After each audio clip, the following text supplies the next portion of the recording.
Hello students, आज इस video में हम लोग सीखेंगे नरेशन, स्टेटमेंट, कथन। इसके दो टाइप हैं, direct and indirect. Direct statement या डायरेक्ट नरेशन को हम कह सकते हैं कि किसी के द्वारा कहा गया कथन हमने एज इट इज किसी तीसरे को सुना दिया। जैसे अक्सर हमने कहा है किसी से कि उसने ऐसा कहा था, या कल हमने देखा मोदी जी ऐसा कह रहे थे। ये डायरेक्ट नरेशन का एग्जाम्पल है। इनडायरेक्ट नरेशन में उसी स्टेटमेंट को जब कोई लिसनर सुनता है या हम सुनते हैं और जब किसी तीसरे को बताते हैं उसके बारे में, तो हम अपने शब्दों का जो प्रयोग करते हैं उससे भाषा बदल जाती है। ये जो फॉर्म है ये है इनडायरेक्ट स्पीच या इनडायरेक्ट नरेशन। डायरेक्ट नरेशन के दो पार्ट हैं। पहला पार्ट है reporting clause, the part before comma and inverted commas, and the second part between inverted commas। In inverted commas के बीच में जो part दिख रहा है आपको, ये reported speech है, और comma से पहले का जो part आप देख रहे हैं ये reporting clause है। ठीक है। अब Ram says to me, Ram मुझसे कहता है। This reporting clause is itself a sentence। आप देखेंगे ये अपने आप में एक वाक्य है, बिकॉज ये सेंटेंस है तो इसके तीन पार्ट हैं, सब्जेक्ट, वर्ब एंड ऑब्जेक्ट। ठीक है, कर्ता, क्रिया और कर्म। समझ गए। अब हम ऐसे भी कह सकते हैं कि राम को रिपोर्टिंग क्लास का सब्जेक्ट है तो राम को हम कह सकते हैं रिपोर्टिंग सब्जेक्ट, और सेज टू क्रिया सेज है तो इसे कह सकते हैं रिपोर्टिंग वर्ब। आगे हम जब रूल्स लिखेंगे तो बार बार ही हम मेंशन करेंगे रिपोर्टिंग वर्ब प्रेजेंट में थी या रिपोर्टिंग वर्ब पास्ट में थी, तो हम समझ जाएंगे कि हम किसके बारे में बात कर रहे हैं। ठीक है। अब मी को समझेंगे हम रिपोर्टिंग क्लॉज। तो रिपोर्टिंग क्लॉज को सब्जेक्ट को रिपोर्टिंग सब्जेक्ट, रिपोर्टिंग क्लॉज के वर्ब को रिपोर्टिंग वर्ब, और रिपोर्टिंग क्लॉज के ऑब्जेक्ट को रिपोर्टिंग ऑब्जेक्ट भी कह सकते हैं। This is reporting clause.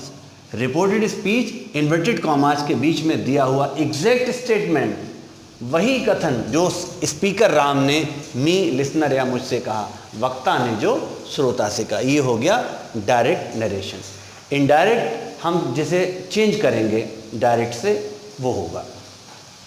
अब हम इसके रूल्स सीखेंगे। Rules to change direct into indirect.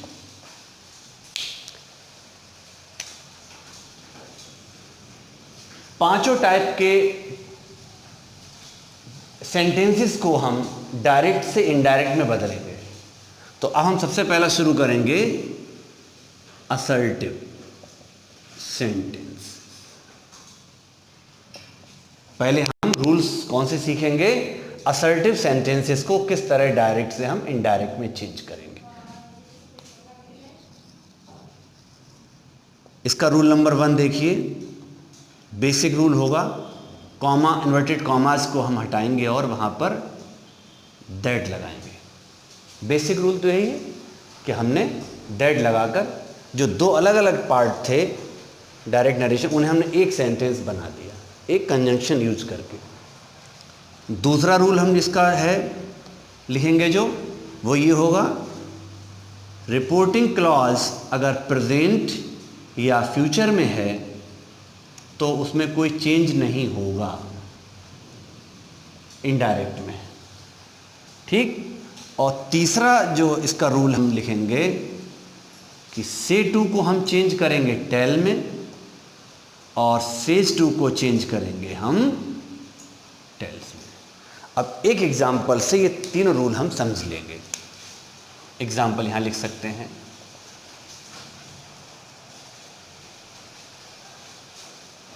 Ram says to me, ध्यान दीजिएगा, रिपोर्टिंग क्लॉज है, ठीक, और सेज टू प्रेजेंट टेंस है, जो हमने रूल अभी लिखा present tense.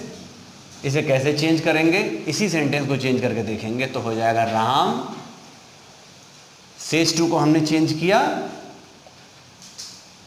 tells me that, speech as it is उतर जाएगी, गॉड इज ग्रेट, ये हो जाएगा that god is great. God is great universal truth है, इसे चेंज कर नहीं सकते, इसे ऐसे रख देंगे। तो Ram tells me that god is great. पहला हमने असर्टिव सेंटेंसेस को डायरेक्ट से इनडायरेक्ट में चेंज करने के लिए तीनों रूल अप्लाई कर लिए। पहला रूल था दैट जो हमने यूज़ किया, दूसरा रूल था टेंस का चेंज, हमने देखा प्रेजेंट टेंस है, कोई चेंज नहीं हुआ, और तीसरा रूल फॉलो किया हमने सेज टू को टेल्स में। असर्टिव सेंटेंस में ये पहला स्टेप हम इस तरीके से कर लेंगे। अब असर्टिव का जो नेक्स्ट रूल है वो ये है कि अगर रिपोर्टिंग क्लॉज पास्ट में है और रिपोर्टेड स्पीच प्रेजेंट या फ्यूचर में है तो उसे हम चेंज करेंगे पास्ट टेंस में।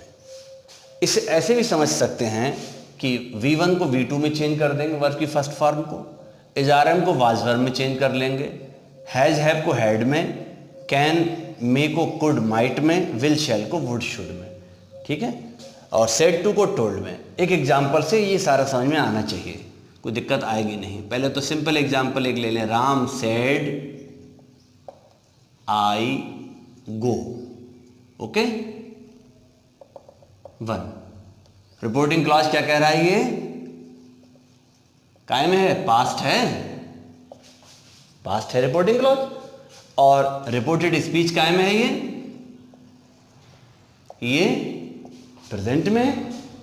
सिंपल, रिपोर्टिंग क्लॉज पास्ट में हो और रिपोर्टेड स्पीच प्रेजेंट या फ्यूचर किसी भी प्रेजेंट में है तो उसे पास्ट में चेंज कर देंगे। बहुत सिंपल ही, हम उतर आएंगे नीचे, राम सेड दैट, अब प्रोनाउन का फॉर्मूला, प्रोनाउन फर्स्ट पर्सन है, अकॉर्डिंग टू सब्जेक्ट राम की जगह पर ही आ गया, पास्ट होते ही वर्ब की फर्स्ट फॉर्म को चेंज करेंगे second form, Ram said that he went, got it. एक सेट टू का रूल समझ लेंगे। नेक्स्ट एग्जांपल में, Ram said to me you are singing, तो राम सेड टू का टोल्ड मी दैट, अब यू सेकंड पर्सन है, मी है ऑब्जेक्ट, तो ऑब्जेक्ट के अनुसार हो जाएगा आई। पास्ट टेंस है, इज RM की जगह वाज वर्ब, तो आई के साथ वाज सिंगिंग। तो अब तक हमने सीख लिया असर्टिव सेंटेंसेस को डायरेक्ट से किस तरह हम इनडायरेक्ट में चेंज करेंगे। अब हम सीखेंगे चेंज ऑफ प्रोनाउंस। डायरेक्ट से इनडायरेक्ट बनाते समय, डायरेक्ट से इनडायरेक्ट में सेंटेंसेस को बदलते समय हमें प्रोनाउन चेंज करने होते हैं। हमेशा याद रखें कि जो रिपोर्टिंग क्लॉज में प्रोनाउंस दिए हुए हैं उन्हें कभी चेंज नहीं करना है। जब भी चेंजेस होंगे प्रोनाउंस के वो रिपोर्टेड स्पीच में होंगे। अब इनका जो कनेक्शन ये है कि रिपोर्टिंग क्लॉज में जो प्रोनाउंस दिए हुए हैं उनके अकॉर्डिंग रिपोर्टेड स्पीच के प्रोनाउंस चेंज होंगे। Means the pronouns of reported speech are change according to the pronouns of reporting clause. Got it? ध्यान दीजिए जरा। पहले हम सीख लेंगे पर्सन्स। संस्कृत में हमने पढ़े होंगे पुरुष, प्रथम पुरुष, मध्यम पुरुष, उत्तम। इंग्लिश में भी है first person, second person, third person. जो बेसिक पर्सन्स हैं, फर्स्ट पर्सन आई है, सेकंड यू है, थर्ड पर्सन ही है। And this is also the basic concept of narration. I मैं, यानी जो कह रहा हूं, स्पीकर, यू तुम जो सुन रहे हो, listener, he who is not present here, third person जो यहाँ पर मौजूद नहीं, इसके बारे में हम बातें कर रहे हैं। ये बेसिक कॉन्सेप्ट भी है नरेशन का। तो आई फर्स्ट पर्सन है, इसका प्लूरल वी है। यू सिंगुलर में भी है, प्लूरल में भी है, सेकंड पर्सन है। बिकॉज फर्स्ट पर्सन और सेकंड पर्सन का कोई जेंडर नहीं है। आई, यू और वी का कोई जेंडर नहीं है। लेकिन जैसे ही थर्ड पर्सन में हम आते हैं, we have to identify those in genders. तो ही, शी, इट, और इनका प्लूरल है ये they. He, she, it singular number है जो थर्ड पर्सन है, दे थर्ड पर्सन का प्लूरल नंबर है। Okay? I singular, we plural, you both, और यहां पर he she it singular, they plural. Rule क्या है? फर्स्ट पर्सन को हम चेंज करेंगे according to the subject of reporting clause, you को according to the object of reporting clause, और थर्ड पर्सन में कभी भी कोई चेंज नहीं होगा। एक बहुत अच्छे एग्जाम्पल से ये दोनों हम समझा देंगे। पहले कि आपको आप अच्छी तरह समझ लेंगे। एग्जाम्पल देखिएगा, राम सेज टू रीता।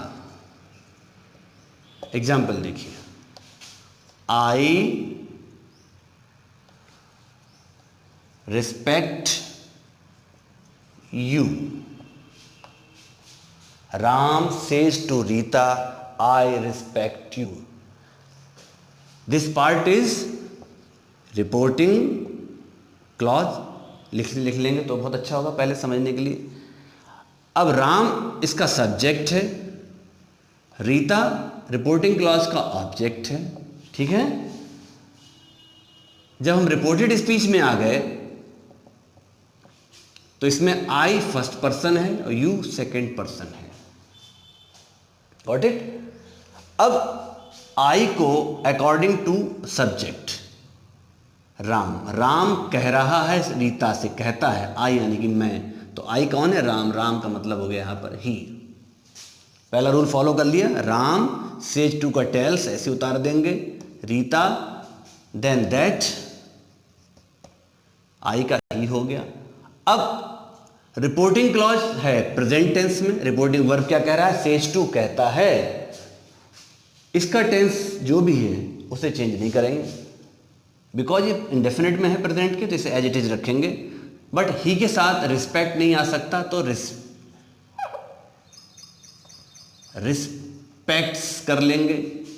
और फाइनली यू ऑब्जेक्ट है, इसे चेंज करेंगे अकॉर्डिंग टू रीता।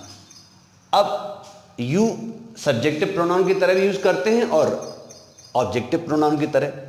तो यहां पर चूंकि रीता ऑब्जेक्ट के तौर पर है, इसलिए यू को चेंज करेंगे हर।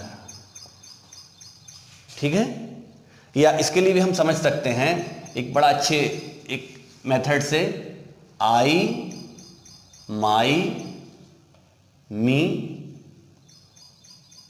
You, your, you, he, his, him, she, हर,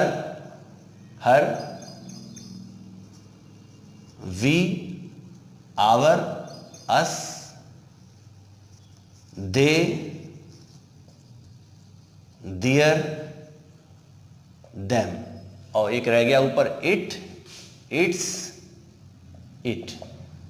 अब आप देखें रीता ऑब्जेक्ट की जगह पर लिखा हुआ है और उसे चेंज करना है यू से, तो शी सब्जेक्टिव प्रोनाउन है और हर ऑब्जेक्टिव है, इसलिए हम यहां पर हर लेकर आएंगे।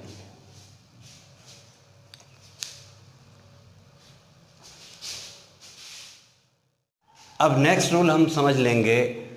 रिपोर्टिंग क्लॉज और रिपोर्टेड स्पीच दोनों पास्ट टेंस में है। पहले हमने सीखा था रिपोर्टिंग क्लॉज प्रेजेंट या फ्यूचर में था, रिपोर्टेड स्पीच का कोई भी टेंस था। दूसरे में हमने सीखा रिपोर्टिंग क्लॉज पास्ट टेंस में था और रिपोर्टेड स्पीच प्रेजेंट या फ्यूचर में थी। अब एक टाइप बचा है असर्टिव का कि जब रिपोर्टिंग क्लॉज भी पास्ट में है और रिपोर्टेड स्पीच भी पास्ट टेंस में है, तो हम दोनों को किस तरह से चेंज करेंगे। अगर इंडेफिनिट है, डेफिनेटली पास्ट, तो परफेक्ट में हो जाएगा, और सिंपल पास्ट और पास्ट कंटिन्यूअस है तो उसे पास्ट परफेक्ट कंटिन्यूअस में चेंज कर देंगे। और ऑलरेडी ही अगर वहाँ पर परफेक्ट या परफेक्ट कंटिन्यूअस दिया है तो उसमें कोई चेंज नहीं करेंगे। यहाँ इक्वेशन से भी समझ सकते हैं, वर्ब की सेकंड फॉर्म अगर दी हुई है तो उसे हैड के साथ वर्ब की थर्ड फॉर्म में चेंज कर देंगे, यानी कि इंडेफिनिट को परफेक्ट में। वाज वर्ब दिया हुआ है, चाहे वो सिंपल पास्ट या कंटिन्यूअस, तो उससे हैड बीन में चेंज करेंगे। और पहले से हैड दिया है या हैड बीन दिया है, यानी कि इंडेफिनिट या परफेक्ट या परफेक्ट कंटिन्यूअस, तो कोई चेंज नहीं होगा। एग्जाम्पल देखिएगा जरा तो अच्छी तरह समझ में आ जाएगा। Ram said I saw a dream. ये पास्ट है, रिपोर्टिंग क्लॉज, और ये रिपोर्टेड स्पीच है, ये भी पास्ट है इंडेफिनिट में। तो क्या करेंगे, राम सेड ऐसे ही उतार लेंगे, दैट आई सब्जेक्ट के अकॉर्डिंग पुराना फॉर्मूला लगाएंगे, ही, ये भी पास्ट है, ये भी पास्ट है, यानी इंडेफिनिट है ना, तो वर्ब की सेकंड फॉर्म को हैड सीन आ ड्रीम। ठीक है, हो जाएगा। अब दूसरा फॉर्मूला कैसे अप्लाई करेंगे, Ram said I was singing. Continuous का क्या करना है, तो Ram said as it is उतार लेंगे दैट के साथ, आई पहले की तरह ही सब्जेक्ट के साथ ही, और वाज वर्ब को हम काय में चेंज कर रहे हैं, यहाँ कर लेंगे ही हैड बीन सिंगिंग, ऐसे ही उतार लेंगे फुल स्टॉप के साथ। ठीक है, अगर ऑलरेडी हैड दिया है, जैसे Ram said I had seen it, तो इसमें कोई चेंज नहीं होगा। Ram said that he had seen it. ये थर्ड एग्जाम्पल से तीसरा रूल भी हमने अप्लाई कर लिया। Reporting clause as it is उतार लिया, दैट हमें लगाना ही है असर्टिव में हर बार, वो लगा लिया। प्रोनाउन चेंज हमें करना ही पड़ेगा, चाहे कोई टाइप हो, असर्टिव हो, इंटरोगेटिव हो, इंपेरेटिव, जब भी कुछ होगा प्रोनाउन तो चेंज करना ही है। केवल टेंस की बात थी, तो यहाँ पर दोनों में पास्ट था, बट यहाँ पर पास्ट परफेक्ट था, ऑलरेडी परफेक्ट टेंस था, इसे हम और चेंज नहीं कर सकते। तो Ram said that he had spent it, अगर यहाँ पर परफेक्ट कंटिन्यूअस होता तो भी उसमें कोई चेंज नहीं होता। इस तरह से हम इन वीडियोस के ज़रिए नरेशन का पहला पार्ट असर्टिव सेंटेंसेस को डायरेक्ट से इनडायरेक्ट में बदलना सीख गए हैं। अगले वीडियोस में हम इंटरोगेटिव, इम्पेरेटिव, एक्सक्लेमेटरी और ऑब्जेक्टिव सेंटेंसेस को भी डायरेक्ट से इनडायरेक्ट में बदलेंगे। अगर आपको अच्छा लगा हो प्लीज़ सब्सक्राइब करिएगा और लाइक ज़रूर करिएगा। Thank you very much.